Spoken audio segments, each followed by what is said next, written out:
Karena produk atau layanan ini menawarkan tadi kemudahan, Iya. fleksibilitas dan seterusnya, maka ini yang menjadi pintu masuk yang sangat mudah bagi penggunaan atau pemakaian paylater ini.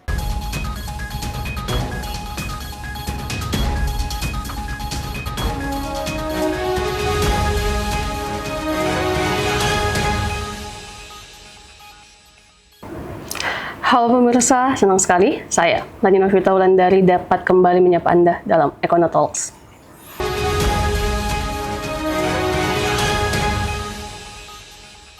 Pemirsa, fenomena paylater kini telah bertransformasi dari sekadar opsi pembayaran darurat menjadi bagian dari gaya hidup dari banyak generasi muda saat ini.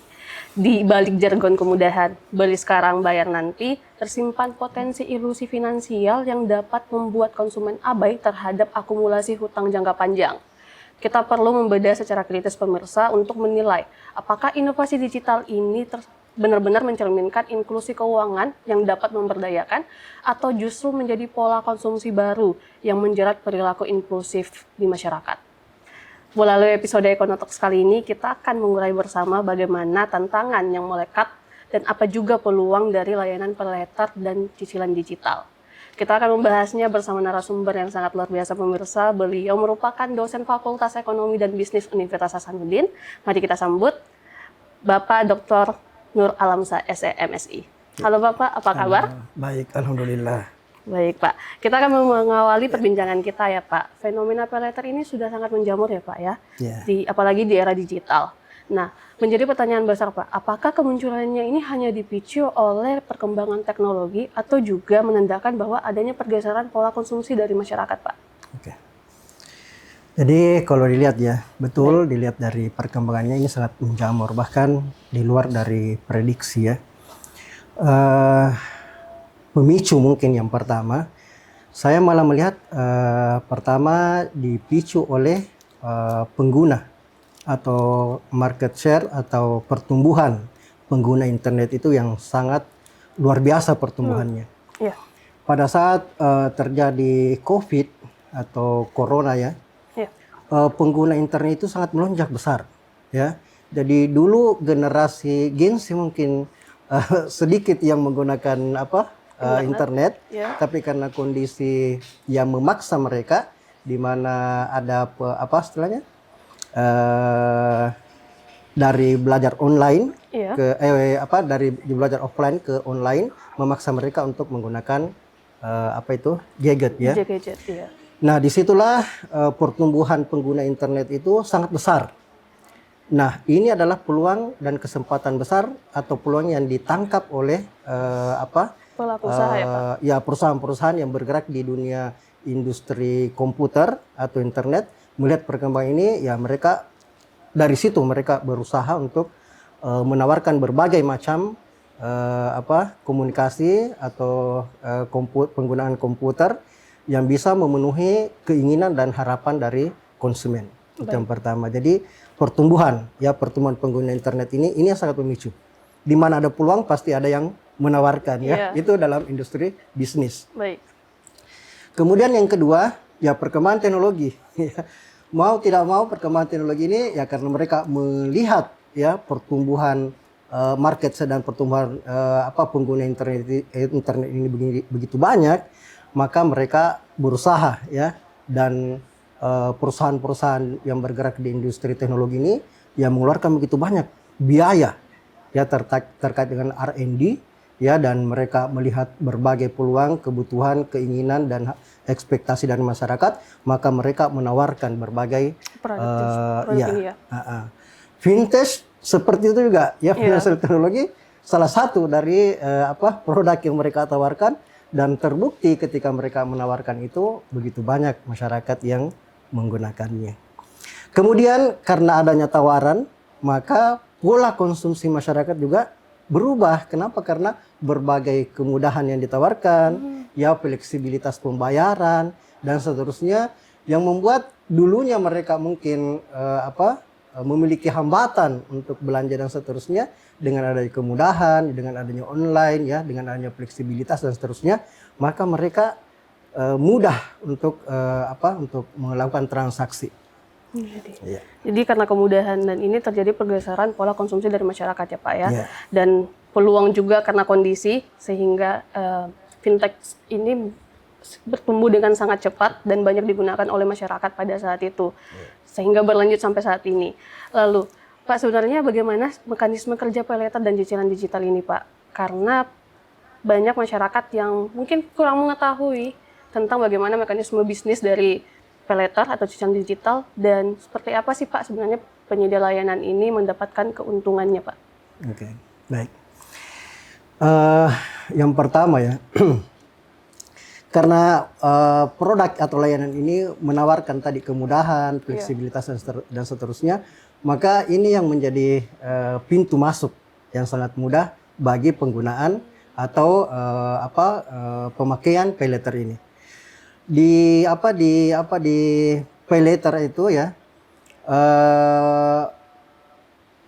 kemudahan orang untuk mengakses paylater itu dimudahkan. Instant gratification ya Pak. Jadi konsumen itu mendaftar saja ke aplikasinya, kemudian dia akan dituntun dengan beberapa tahapan, kemudian mengisi biodata dan seterusnya, verifikasi dan seterusnya, sudah bisa menggunakan paylater ini. Jadi kemudahan itu yang membuat banyak yang menggunakan aplikasi-aplikasi paylater yang berkembang di masyarakat. Kemudian yang kedua, kenapa penyedia atau yang memproduksi layanan ini menggunakan kemudahan yang seperti itu? Ya tentunya pasti ada orientasi untuk mendapatkan manfaat atau profit atau laba. Iya. Nah, mungkin ada yang bertanya, ternyata sedikit ya kalau dilihat dari pada saat transaksi dan seterusnya, ya mungkin karena yang terlihat cuma itu ya, tapi ternyata masih ada di balik itu yang membuat mereka bisa mendapatkan manfaat atau profit. Pertama, ya mereka biasanya mendapat komisi atau fee. Komisi. Ya, komisi atau fee dari penyedia produk atau merchant yang ada. Yaitu manfaat pertama atau keuntungan yang bisa mereka dapatkan dari layanan paylater yang mereka siapkan atau sediakan di masyarakat.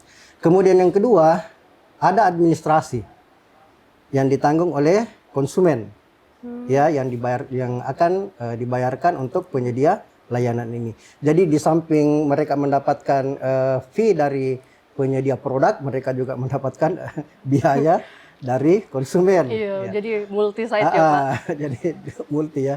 Kemudian yang ketiga, keterlambatan. Baik. Ya, keterlambatan pembayaran ini akan menimbulkan biaya-biaya yang lain. Ya mungkin ada yang menyebutnya bunga, ada yang menyatakan bukan bunga dan seterusnya, keterlambatan dan seterusnya. Tapi itu adalah sumber-sumber dari dari keuntungan yang bisa didapatkan oleh penyedia layanan ini.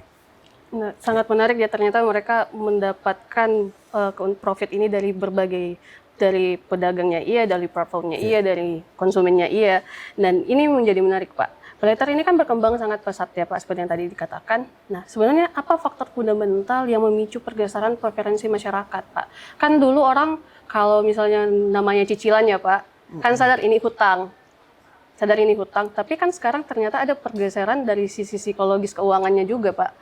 Nah, apa sebenarnya faktor kenapa mereka lebih memilih, oh nanti deh nggak apa-apa beli sekarang nantinya bayar. Padahal belum tentu mereka memiliki kemampuan untuk membayar.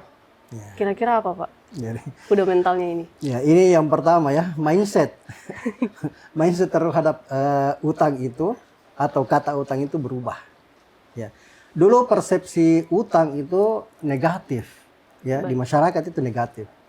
Ya, kalau di perusahaan mungkin positif. Kenapa? Karena kita berutang untuk investasi. Iya. Di masyarakat kan orang berutang karena konsumsi. Kalau di istilah perusahaan ini adalah biaya operasional.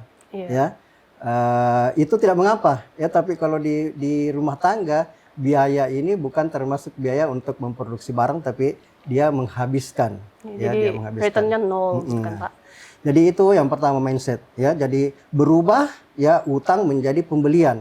Ya. Jadi seakan-akan mereka ini adalah jual beli, bukan utang. Padahal paylater itu paylater itu aslinya adalah utang ya. Kita membeli sekarang nanti bayarnya kemudian ya. Ya jadi buy now, pay later ya. Iya, Jadi buy kita now, pay belanja later. sekarang, nanti Jadi kita dibayar. bayar. Itu ada masanya, ada angsurannya. Iya, betul. Ya sesuai dengan waktu yang diinginkan oleh konsumen. Dia bisa memilih. Nah, di sinilah fleksibilitas tadi ya. Jadi perubahan itu sedikit demi sedikit berubah. Jadi budaya yang awalnya ya, masyarakat yang awalnya menganggap utang itu negatif, secara pelan-pelan itu berubah. Ya berubah bahwa itu bukan utang, itu adalah pembelian yang dibayar setelahnya. Ya, jadi itu pola yang pertama. Itu sangat berpengaruh ya. Makanya kebiasaan-kebiasaan yang seperti ini itu bisa berubah menjadi budaya. Ya, dan itu yang berat ketika dia sudah menjadi budaya, maka ya perspektif tadi yang dianggap negatif itu bisa menjadi positif. Baik. Ya, seakan-akan itu tidak ada masalah. Ya, nanti ketika ada masalah baru mereka nyadar misalnya ya. Iya. Jadi itu yang pertama ya, perspektif tentang utang itu berubah ya, dari utang menjadi beli ya. Kemudian yang kedua, saya lupa tadi apa anunya? Ini Pak, kenapa akhirnya masyarakat itu fundamental lainnya aja Pak? Kayak dari preferensi yang awalnya tadi dijelaskan bahwa ini adalah hutang, namun ternyata secara mindset ini berubah menjadi, oh saya beli. Nah, ada tidak fundamental lain yang akhirnya menggeser preferensi masyarakat? Yang pertama tadi ya, yang kedua pola konsumsi ya. Jadi pola konsumsi masyarakat itu sudah sangat berubah ya. Dia tidak bisa mendeteksi lagi yang mana kebutuhan, yang mana keinginan, karena begitu gencarnya penawaran yang ada. Dulunya orang orang berpikir ya untuk memenuhi kebutuhannya, maka dia menganggarkan. Jadi ada anggaran yang disiapkan untuk kebutuhan itu. Ada perencanaannya Pak? Ada perencanaan yang dilakukan untuk memenuhi kebutuhannya. Nah sekarang pola ini sudah bergeser juga, sudah berubah. Kenapa? Karena begitu gencar ya, begitu gencar tawaran-tawaran yang dilakukan di marketplace, kemudian kemudahan-kemudahan yang ditawarkan oleh penyedia pay later dan seterusnya, itu merubah pola konsumsi yang sebelumnya sangat berhati-hati ya orang untuk melakukan konsumsi. Sekarang ini sudah tidak ada lagi sudah tidak ada lagi penghalang batasannya. Karena digitalisasi membuat semuanya menjadi lebih mudah dan tanpa batas waktu ya Pak. Ya, jadi fleksibilitas kemudahan yang pertama menawarkan cara belanja yang bervariasi, bisa cash, bisa non cash ya. Kemudian yang kedua fleksibilitas ya, fleksibilitas yang menyediakan produk ini atau menyediakan layanan ini bisa kita memilih kapan dibayar dan seterusnya. Kemudian yang ketiga diikuti dengan promosi-promosi dan diskon-diskon. Ya ini sangat membanjiri ini masyarakat terkait dengan diskon dan cashback dan seterusnya. Ini sangat merubah pola konsumsi yang dulunya betul-betul diseleksi, kemudian setelah banyak gencar promosi, cashback dan seterusnya yang sebetulnya bukan kebutuhan mendasar bagi dia, tapi dia tetap belanja. Kenapa? Karena ada ketertarikan yang ditawarkan. Meskipun pada akhirnya ketika promosi itu habis dan seterusnya, maka muncul lagi biaya-biaya yang lainnya. Jadi ini perlu hati-hati dalam menggunakan layanan-layanan yang tersedia, apalagi yang sifatnya kredit ya atau hutang. Nah, ini menjadi menarik Pak, bahwa ternyata perspektif, pola konsumsi, serta bahkan promosi dari promosi untuk melakukan pembelanjaan dengan pay later ini kan semakin meningkat Pak. Nah, sebenarnya Pak, resiko apa yang akan muncul dari penggunaan pay later ini dan cicilan digital? Baik itu positif ya Pak, maupun negatif. Oke, jadi kalau kita berbicara tentang resiko, nah inilah yang paling penting. Jadi titik kunci dari literasi keuangan bagi masyarakat itu adalah mengetahui resikonya. Kenapa? Karena yang ditawarkan melalui media-media itu selalu menampilkan yang positif-positifnya. Ya, positifnya tadi kemudahan ya, fleksibilitas ya, diskon, cashback dan seterusnya, bunga 0% dan seterusnya. Itu positif-positif yang ditawarkan. Dan itu yang paling gencar menyerang mereka. Sosialisasi yang paling masif, yang paling intens itu adalah yang positif, sementara yang negatif itu jarang ya, jarang dikomunikasikan, disosialisasikan, didiskusikan, bahkan diperbincangkan ya. Di generasi milenial dan Gen Z itu mungkin mereka saja yang seperti yang istilahnya teknologinya setiap hari ya, setiap hari dia menggunakan teknologi, jarang membicarakan atau mendiskusikan resiko-resiko tersebut. Nah ini yang paling penting ya, itu tadi positifnya karena kemudahan dan fleksibilitas. Ya. Kemudian resiko yang sifatnya negatif ya, yang pertama adalah ketika konsumen ini gagal bayar. Gagal bayar ya. Iya. Ketika mereka membeli, kemudian mereka menentukan jadwal pembayaran ya. Kemudian ketika tiba jadwal pembayaran itu, mereka tidak mampu membayarnya. Nah, disinilah muncul biaya-biaya yang tidak disadari atau tidak diperkirakan sebelumnya. Jadi total biaya yang mereka pikirkan di pikiran mereka adalah jumlah harga dikali dengan biaya admin mungkin ya. Iya. Mungkin 1% seterusnya kan sedikit ya. Iya. Namun ketika terjadi kejadian di mana mereka gagal bayar tepat waktu, maka muncul biaya-biaya yang lainnya.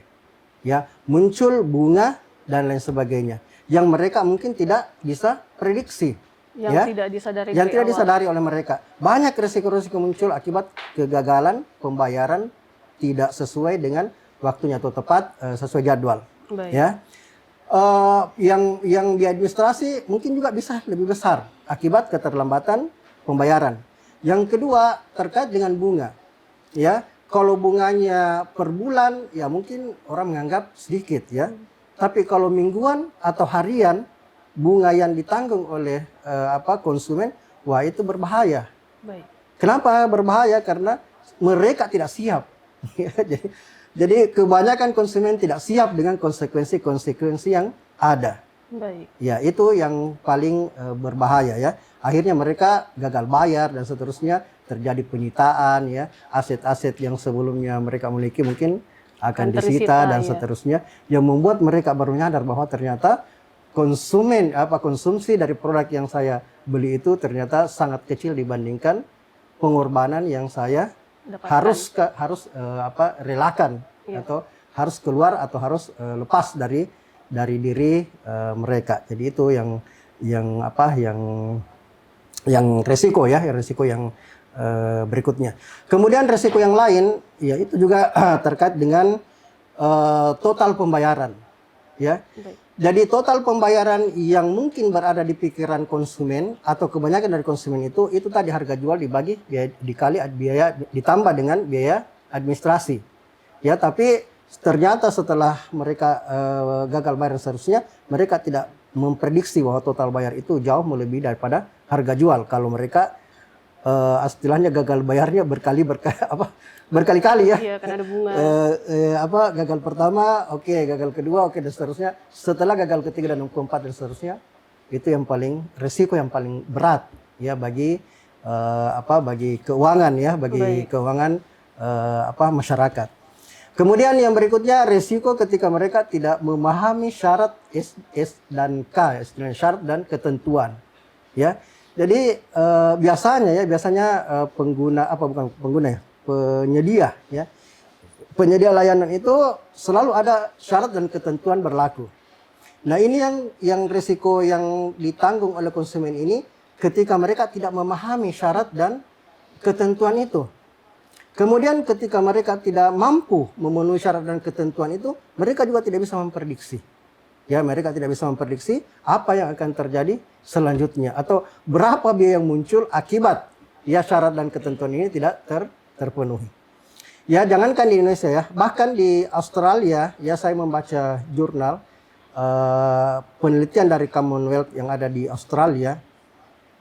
Mereka menemukan bahwa terjadi gap atau kesenjangan ya, kesenjangan yang sangat vital atau yang sangat besar ya terkait dengan kekuasaan dan pengetahuan keuangan antara penyedia layanan dan pengguna layanan. Nah ini tingkat literasinya lebih maju dibanding Indonesia ya. Baik. Jadi negara seperti itu pun sangat rentan terjadi rentan terjadi risiko biaya yang ditanggung oleh konsumen, kemudian kerugian yang timbul akibat ketidaktahuan itu ya. Apalagi misalnya dibandingkan dengan Indonesia, di Indonesia literasi keuangan itu jauh lebih kecil.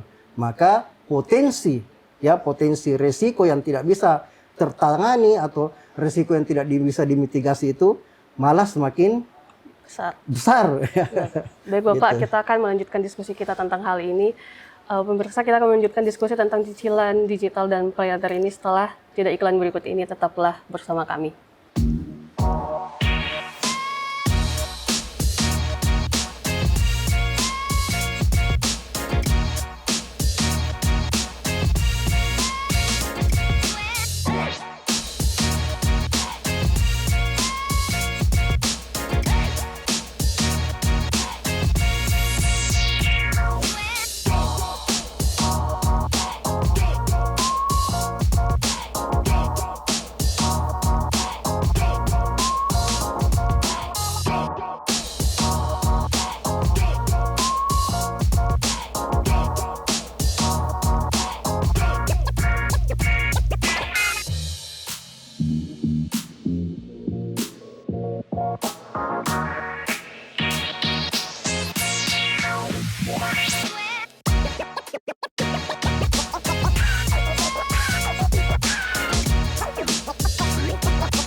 Terima kasih pemirsa, masih tetap bersama kami dalam Ekonotalks.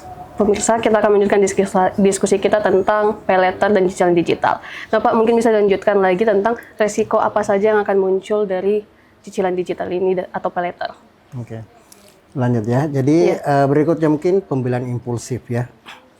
Kenapa pembelian impulsif? Karena begitu banyak tawaran tadi sehingga masyarakat atau konsumen itu ya tertarik untuk memutuskan untuk belanja. Baik. Ya, jadi awalnya total kreditnya di paylater sedikit, tapi karena jumlah belanjaannya banyak, maka itu berbahaya. Kenapa? Karena total cicilannya atau total utangnya itu pasti membengkak. Kenapa? Karena begitu banyak barang yang dibeli. Nah, total pembayaran yang berlebihan ini yang berbahaya. Ya, ketika dia besar dan seterusnya, ya ini yang berbahaya bagi masyarakat ketika pendapatan yang harusnya atau yang direncanakan untuk menutupi cicilan itu tidak memenuhi. Iya. Nah, itu berbahaya. Bisa terjadi krisis keuangan di keluarga tersebut ya, krisis keuangan di keluarga tersebut yang bisa masalah keuangan ini bisa merambat ke masalah-masalah yang lainnya. Nah, itu resiko yang paling yang paling berat ya. Kemudian yang berikutnya resiko yang tidak disadari atau biaya yang tersembunyi. Baik. Ya. Jadi ketika kita menggunakan paylater, kita tidak mampu atau masyarakat secara umum karena literasi keuangan yang terbatas, dia tidak mampu membaca atau memprediksi kira-kira total biaya saya ketika saya menunggak 1 bulan, 1 hari, 1 minggu, 1 bulan, dan seterusnya. Mereka tidak memprediksi atau tidak memperkirakan sampai sejauh itu.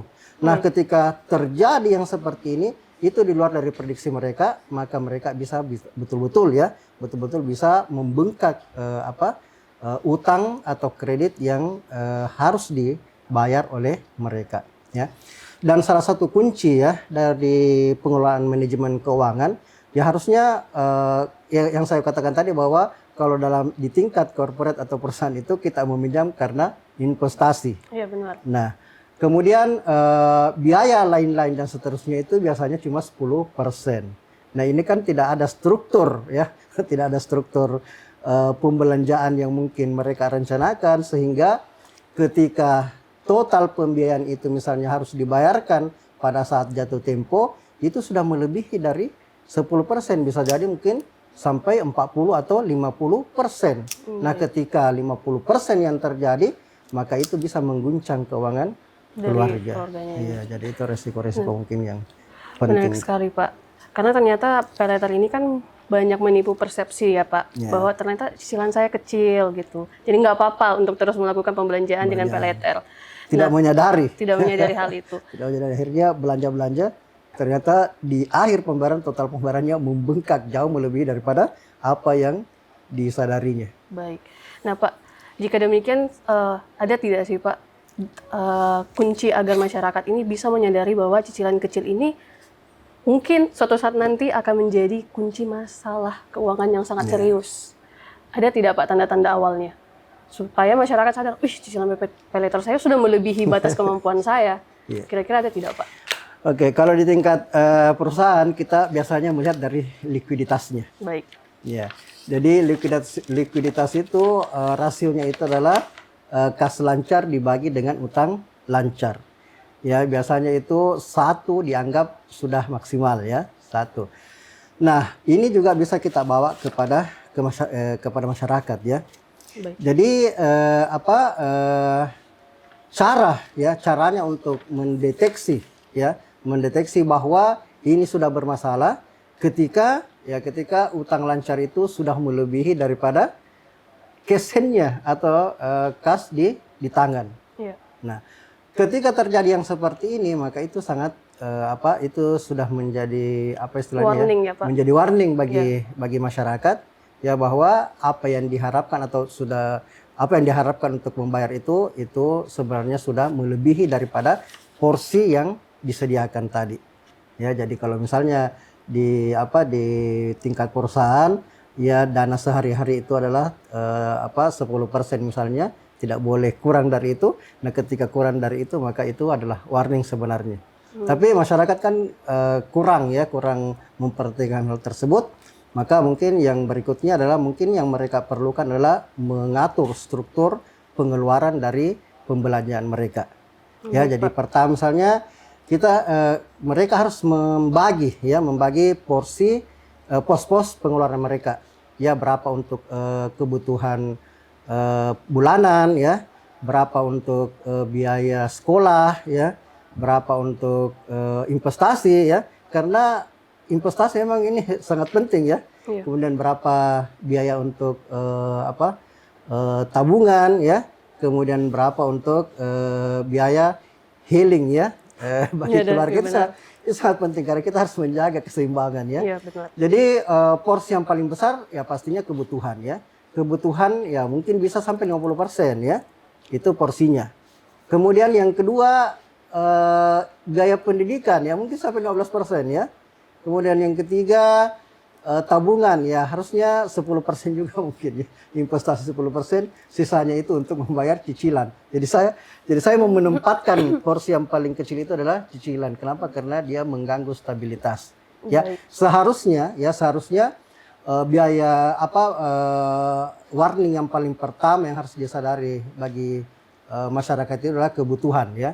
Jadi itu kebutuhan itu seharusnya tidak boleh diambil dari cicilan, tetapi dia harus cash ya, sebagai di tingkat perusahaan atau corporate, biaya operasional itu harus tersedia secara cash ya, dan seterusnya. Boleh berutang tapi dalam kegiatan produktif dan sebagainya. Kalau untuk menghabiskan itu ya, itu yang saya bilang tadi, boleh saja tapi porsinya harus lebih rendah, harus lebih kecil. Nah, ini menarik sekali Pak, bahwa ternyata kunci dari adanya ini adalah literasi keuangan ya Pak. Ya, literasi keuangan dan memahami kebutuhan diri sendiri. Nah, lalu Pak, dari sisi kebijakan, bagaimana peran regulator seperti OJK dalam mengawasi paylater atau cicilan digital ini Pak? Wah, ini sangat penting ini Iya. dan sangat urgen ini. Ya, saya menganggap sangat urgen. Kenapa? Karena perlindungan konsumen itu yang sangat penting juga untuk melindungi masyarakatnya. Ya, jadi sebuah negara kan wajib untuk melindungi masyarakatnya ya. Benar. Jadi perlindungan konsumen itu salah satu caranya adalah membuat regulasi. Bagaimana masyarakat ini ya bisa termitigasi atau terhindar dari risiko-risiko yang membuat mereka sampai kepada titik gila misalnya, Iya. asetnya habis, Iya. ya dan seterusnya, tidak Bahkan mampu, mungkin bisa dipidana juga ya, Pak? ya dipidana, termasuk dipidana mungkin ya, Iya. dipenjara dan seterusnya. Itu adalah sebuah hal-hal yang kita tidak inginkan. Makanya perlu ada regulasi, ya regulasi yang mengatur atau bisa melindungi masyarakat. Namun yang menjadi tantangan ini yang menarik ini ya. Kenapa saya katakan regulasi ini sangat menarik? Kenapa? Karena perkembangan teknologi, ya perkembangan vintage, perkembangan layanan-layanan belanja online ini itu sangat besar, bukan sangat besar, sangat cepat perubahannya. Iya. Iya, sangat cepat progresnya. Ya teknologi bisnis itu sangat besar progresnya atau perubahannya.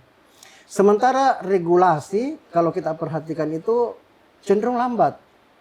Ya, cenderung lambat. Kenapa? Karena ya untuk melahirkan sebuah regulasi membutuhkan apa istilahnya? Bukan instan ya. Iya. Kalau ini kan instan semua ya. Dulu ya, Begitu Pak. ada peluang langsung ditangkap, begitu ada peluang langsung ditawarkan layanan, begitu ada peluang langsung ditawarkan produk dan seterusnya. Cepat itu ya, cepat perubahan itu. Sementara regulasi tidak seperti itu. Baik. Bisa jadi kita sudah memahami bahwa ini yang penting dibuatkan aturan seperti ini ya, dibuatkan aturannya, kemudian dipikirkan bagaimana perlindungannya ke konsumen dan seterusnya. Tapi kenyataannya untuk melahirkan sebuah regulasi itu membutuhkan perjalanan yang begitu panjang. Baik. Nah ini yang mungkin menjadi masalah bagi pemerintah untuk membuat regulasi ini. Harusnya ada juga perubahan mungkin ya, perubahan yang bisa dilakukan agar konsumen ini bisa terhindar ya dari masalah-masalah pidana, masalah perampasan aset dan seterusnya, sampai ke masalah psikologi dan seterusnya ya. Iya. Itu yang sangat penting itu. Ya di sini di sini perlu kita mencermati ya. Sudah banyak kejadian-kejadian ya di masyarakat yang timbul akibat dampak negatif dari layanan-layanan vintage, khususnya pay later misalnya ya.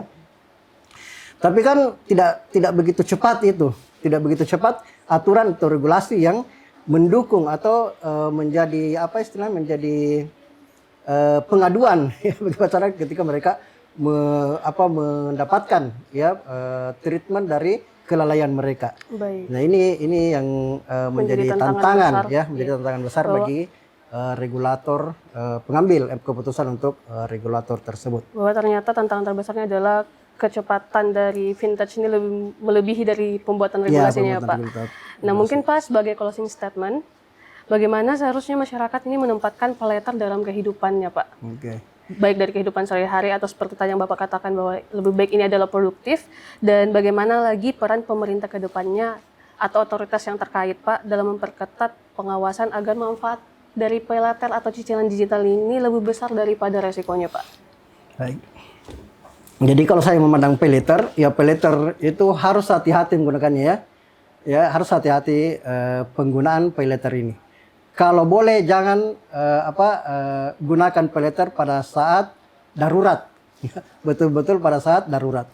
Kemudian yang kedua, harusnya kita tidak menjadi konsumen ya. Harusnya kita memanfaatkan layanan-layanan vintage atau layanan-layanan teknologi yang ada ya untuk